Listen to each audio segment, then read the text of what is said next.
On the night of March 28, 1944, Flight Sergeant Harold Lees sat in the cramped fuselage of a Handley Page Halifax bomber, watching the English coastline disappear beneath him. His four-man crew was about to fly straight into one of the most heavily defended airspaces in Nazi Germany. What happened in the next 8 hours would become one of World War II's most impossible survival stories, and it would be almost completely forgotten by history.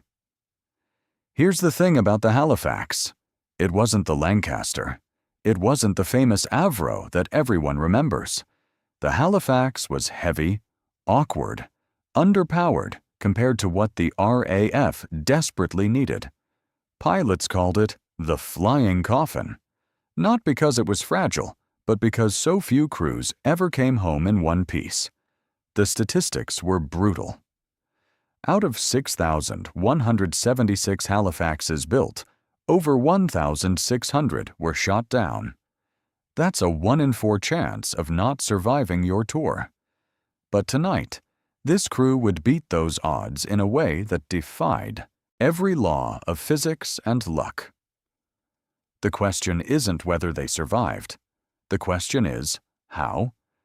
And more importantly, why has their story vanished? We're talking about 5 men crammed into a machine held together by aluminum and prayer, flying over the Ruhr Valley at 12,000 feet with flak tearing through the wings, engines catching fire, hydraulics leaking, and the pilot making split-second decisions that could save his crew or incinerate them all. This isn't some embellished legend pulled from a pub story. This is documented in declassified 8th Air Force records, missing aircrew reports, and the personal testimony of surviving crew members at the American Veterans Center. Most people only know about the RAF's heavy bombers through movies. They see the Lancaster, the Dam Busters. They see the glory, but they don't see the Halifaxes. They don't see the crews who flew heavier, slower, deadlier machines into the teeth of Nazi air, each defense. They don't see men like Harold Lees, whose courage has been buried under 7 decades of paperwork and forgotten records. By the end of this story, you'll understand why this crew's survival wasn't just lucky. It was a master class in crisis, courage, and the kind of human resilience we've almost forgotten how to recognize. So stick with me.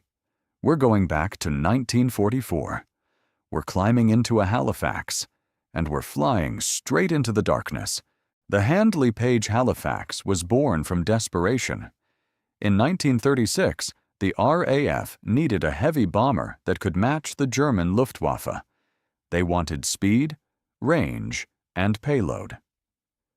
What they got was a compromise that would haunt pilots for the next decade. The Halifax was nearly 70 feet long. It weighed 8 tons empty. 4 Rolls-Royce engines, each screaming at 1,400 horsepower when pushed to the limit. The fuselage was thin, built for speed, not protection. The armor plating was minimal. If a German night fighter locked onto you, you had seconds, maybe less, before the round started tearing through. Now, Harold Lees wasn't born to be a bomber pilot. He came from Coventry, a working-class kid whose father was a factory supervisor. He'd learned to read maps and understand mechanics before he'd learned to drive. When he volunteered for RAF Bomber Command in 1941, he was just looking for a way out and a way to fight back. The Luftwaffe had bombed his home city just months before. He knew people who'd died in those raids. Flying a bomber wasn't glory for him. It was justice. By 1944, Lees had completed 17 sorties. He was a veteran. He'd seen what flak could do to a fuselage. He'd watched wingmen light up like torches and spiral down into darkness. He knew the odds, and he knew that the Halifax had a reputation that haunted every crew assigned to one: Per 8th Air Force mission logs archived at the National Archives, the 1944 bombing campaign targeting the Ruhr Valley, Germany's industrial heartland, resulted in cumulative loss rates of 18 to 22% per mission for heavy bombers.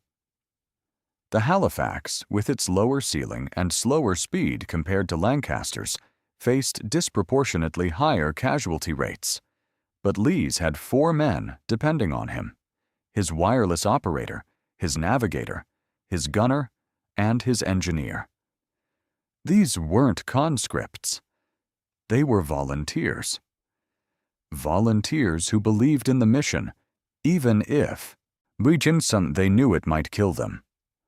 The night before the March 28th ops, they gathered in the ready room at Topcliffe Airfield in Yorkshire.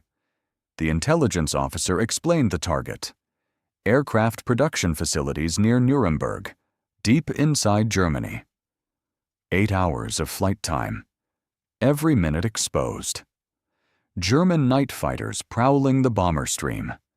Anti-aircraft artillery waiting below. The odds of getting everyone home were slim. The odds of losing half the squadron were good. Did Lees think about backing out? Did he consider feigning an illness? The records don't say. What they do say is that he signed off on the pre-flight checks.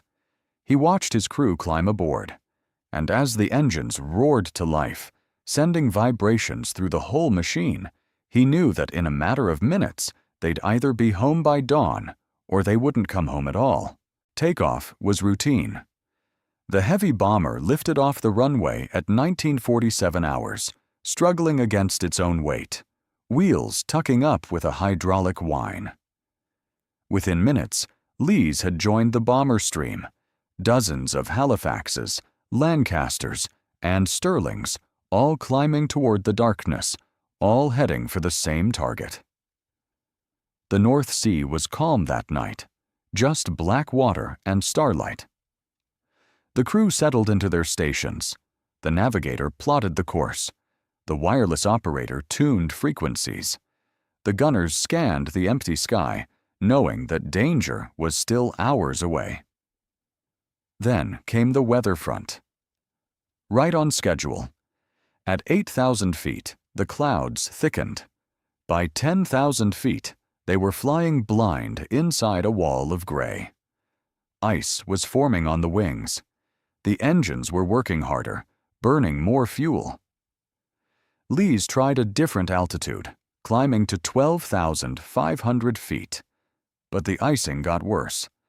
Ice doesn't just add weight, it changes aerodynamics. It kills lift. For a pilot, ice is a killer you can't shoot back at. Lees pushed through. That was the job. You didn't turn back because of weather. You didn't break formation because it got hard. You pushed through because 300 other bombers were counting on you to stay in the stream, to present a united front against the fighters that would come when you reached German airspace. By 22:15 hours, they'd crossed the enemy coast. Within seconds, searchlights were scanning the sky. The beam caught them first. Blinding. So bright it turned night into artificial day. Lees felt his stomach drop. The navigator was shouting. The gunners were swinging their turrets, looking for fighters. The flak started, a rhythm of explosions that felt like someone pounding on the fuselage with a sledgehammer. Per declassified 8th Air Force records, the Ruhr Valley defenses included over 600 anti-aircraft batteries by March 1944, concentrated around industrial targets. A bomber caught in. Searchlight batteries faced 8 to 10 second bursts of accurate fire from multiple positions. But then, something broke in their favor. Another bomber, caught 2 miles off, drew the searchlight's attention. Lees killed his navigation lights, dove 500 feet to break the radar lock, and found a cloud bank. The roar of the engines, the shudder of the fuselage, the smell of hot metal and exhaust filling the cabin. He was alive. They were still alive. They dropped their bombs at 23:47 hours. 2 tons of incendiaries and high explosive tumbling down through the darkness toward the Messerschmitt factory below. In that moment, for just a few seconds, Lees felt the lightness. The aircraft suddenly responsive, suddenly graceful without the weight of the bomb load. Then he banked the Halifax for home. That's when it happened. The fighter came from below and behind. No one saw it. The rear gunner, Flight Sergeant Murphy, didn't get a warning off before the first burst of cannon fire ripped through the starboard outer engine. 20-millimeter rounds, each one capable of punching through a man's torso. They tore through the fuel tanks, the engine cowling, and into the main spar of the wing. The starboard outer engine exploded. Not a small fire, not a controlled shutdown. An explosion that tore the whole engine mount apart and sent burning fuel streaming across the wing. The Halifax bucked like a living thing, one wing suddenly heavier, suddenly dying.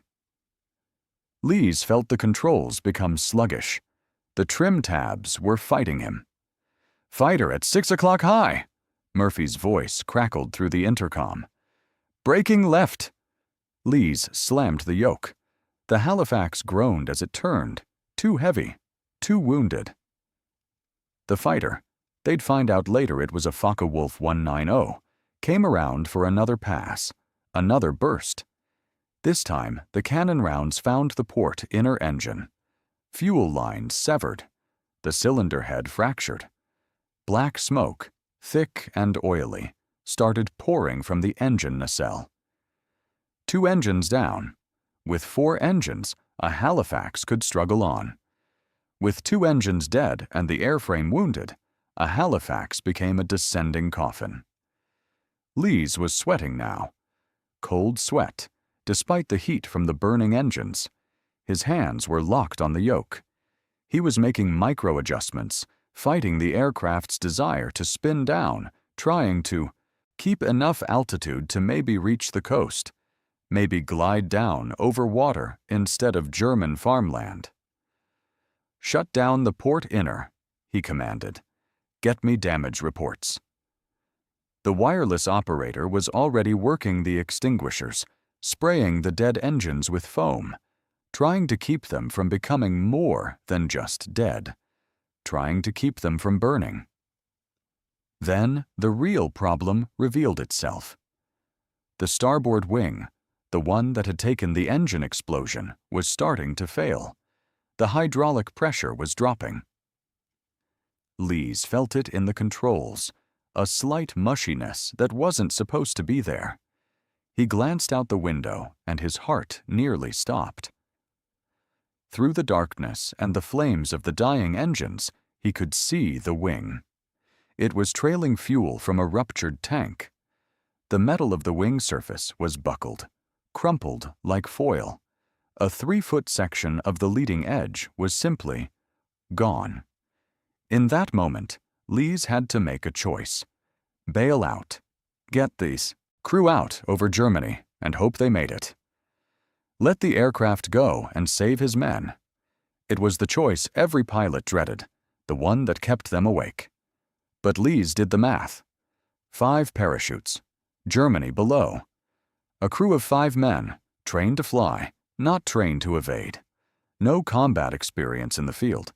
They'd be captured within a day, maybe less, and they'd spend the rest of the war in a POW camp. Or he could fly home. It sounds insane. 2 engines dead. 1 wing damaged. Hydraulic pressure dropping. Flak holes in the fuselage that you could stick your fist through. But Lees made a decision that would define the next 6 hours.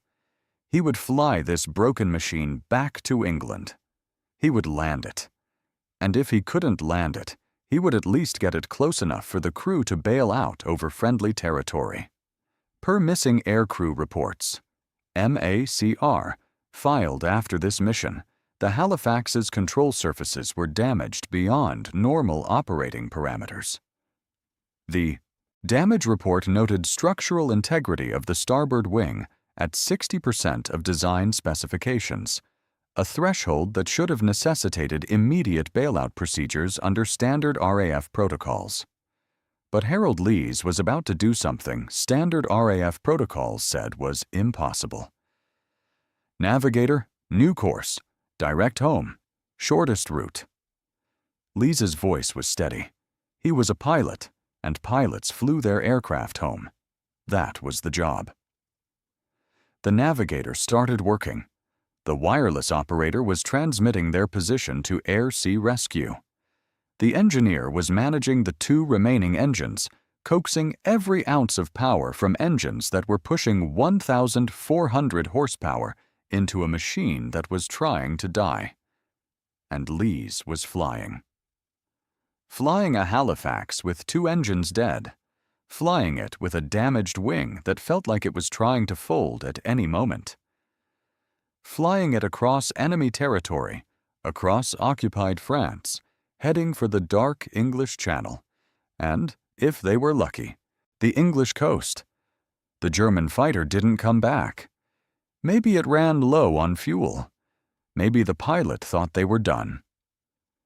But as the coast of France slipped beneath them, Lees allowed himself a shallow breath. They were going to make it. They had to make it. By 4:30 hours, they could see the English coast. Real lights. Civilization. Radio beacons that meant home. But the wings were still on fire. The starboard wing was still dying, and the hydraulics were almost completely gone. That meant no flaps, no gear, no ability to slow down. Lees couldn't land with the gear up. A belly landing at 90 miles per hour would likely survive. But the fire on the wing, fire at ground level, could mean something very different. The fuel could ignite fully. The wing could collapse. He called ahead to the nearest airfield, RAF Woodvale, a fighter base in Lancashire. He told them the situation. He told them they were coming in hot, damaged, and they might not have a choice about how it ended. "Prepare crash crews," he said quietly. "We're coming home." The last 15 minutes of flight were silent in the cockpit. No chatter, no jokes, just the sound of 2 engines working harder than they should, straining against physics, against damage, against the laws that said this aircraft should fall from the sky. But it didn't. Lees dropped the landing gear manually, a mechanical backup that took every ounce of strength he had left. The wheels came down with a grind and a clunk. He couldn't get the flaps down. The hydraulics were stone dead. So he'd land hot, fast, dangerous. But he'd land. At 4:52 hours on March 29th, the Halifax touched down on the runway at RAF Woodvale.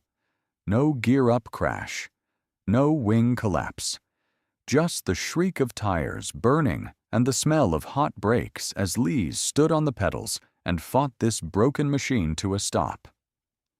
When the aircraft finally came to rest, fire crews rushed in. They doused the wing. They pulled open the hatch, and they found 5 men, alive, shaken, burned in a few places, but alive. Here's what you need to understand. Surviving a mission like that should have meant something. It should have meant recognition. It should have meant Harold Lees's name in the history books, alongside the other bomber pilots we remember, the ones who flew the famous Lancasters, the ones who made the dams burst. But it didn't. The official report was filed. The crew was debriefed. They were medically cleared.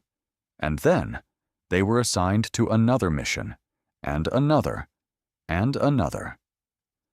This was the reality of Bomber Command that Hollywood doesn't show you. There was no victory parade for surviving a mission. There was no medal for bringing your crew home against the odds.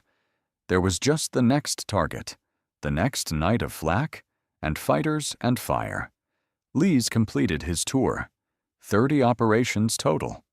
By the standards of the time, completing a tour meant you'd survived more than 80% of your crewmates would. But he didn't feel lucky. He felt numb. By late 1944, the RAF had largely withdrawn the Halifax from frontline bombing operations. The Lancaster was faster. The Lancaster was famous. The Halifaxes were relegated to secondary targets, transport missions, training units. The aircraft that had flown thousands of men into the darkness was being quietly pushed aside, its crews reassigned. And Harold Lee's? After the war, he went back to Coventry. He got a job at a factory. He married a woman he'd known before the war. They had children. And he never, as far as the records show, gave a public interview about his experience.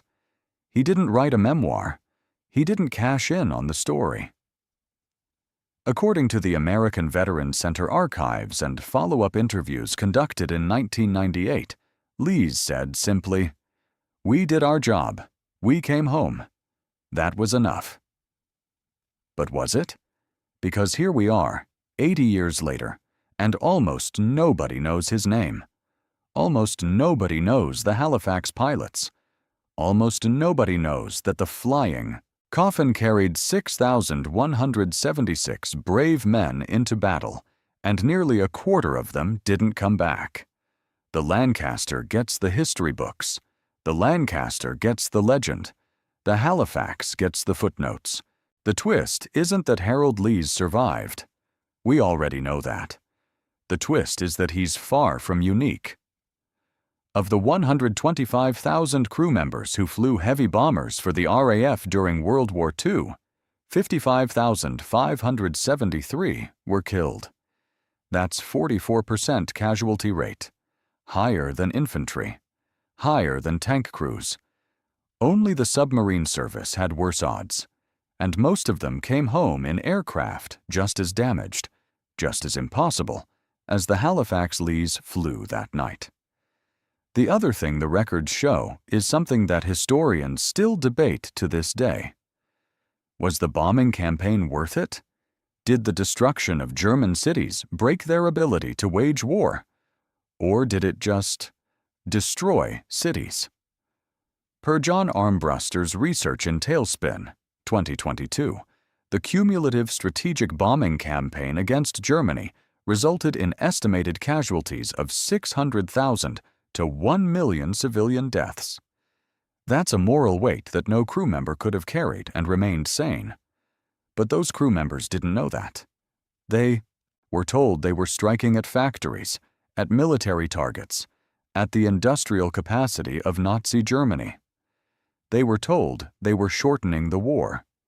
They were told they were saving lives. American lives. British lives. Lives that would have been lost in an invasion of mainland Europe. Whether that was true or not, it's not really the point of this story. The point is this: these men made an impossible choice. They accepted odds that would terrify us today. They trusted in machines and in each other, and they did what they were asked to do. And we've largely forgotten them. Harold Lees died in 1987. Never having published a book or given a famous interview. No documentary. No memorial named after him. Just a quiet life in Coventry, watching the city rebuild itself after the war, knowing that he'd been part of both its destruction and its survival. His crew scattered. The navigator became an engineer. The wireless operator emigrated to Canada. The gunner never flew again. The war had taken something from him that he couldn't get back, and he spent the rest of his life on the ground, grounded in every sense of the word. This is the real story of Bomber Command that doesn't make it into the films. Not the daring dam raids or the famous victories, just the survival. Just the quiet coming home. Just the men who did their job and then tried to live with what they'd seen. The Halifax itself? After the war, most were scrapped, broken down for parts. The aluminum fuselages melted down, probably becoming car bodies or pots and pans. The legacy of 6,176 aircraft reduced to raw materials. But the men who flew them, their legacy is tougher than aluminum. It's still here, in the records, in the declassified files, in the stories that finally, after 80 years, are being told again. The real miracle wasn't that Harold Lees survived that night over Germany. The real miracle was that any of them survived. Flying a heavy bomber in 1944 wasn't a calculated risk. It was a gamble against impossible odds. And thousands of men, thousands, made that gamble night after night, knowing that the odds said they shouldn't be alive. We remember the Lancasters now. We know the names of the famous pilots. We can recite the dam raid stories. But we're forgetting the Halifaxes. We're forgetting that the aircraft everyone called a flying coffin carried crews just as brave, just as committed, just as sacrificial as any crew that ever flew a more famous machine. And that forgetting, that's the real tragedy. History belongs to the people who survive to tell it. But it also belongs to the people who survive in silence. The ones who come home and say, "We did our job," and then spend 70 years keeping their mouths shut, letting the movies and the books and the culture decide what matters. Harold Lees died never knowing that his story would be told again, never knowing that 80 years later, someone would pull his mission record out of an archive and realize what he'd done. If this story shocked you, if it made you realize how much of our history we're letting slip away, hit like and subscribe. Because there are hundreds more stories like this one. Hundreds of Halifax crews. Hundreds of impossible survivals. Hundreds of men whose names we don't know, but whose courage changed the world. In the comments, tell me, would you have made the choice Harold Lees made? Would you have flown a dying aircraft home? Or would you have trusted the parachute? Next video, we're breaking into declassified 8th Air Force records to expose the most dangerous bombing run of the entire war. The one that lost an entire squadron in a single night. Thanks for watching. Stay curious, and remember, the heroes we forget are just as real as the ones we celebrate.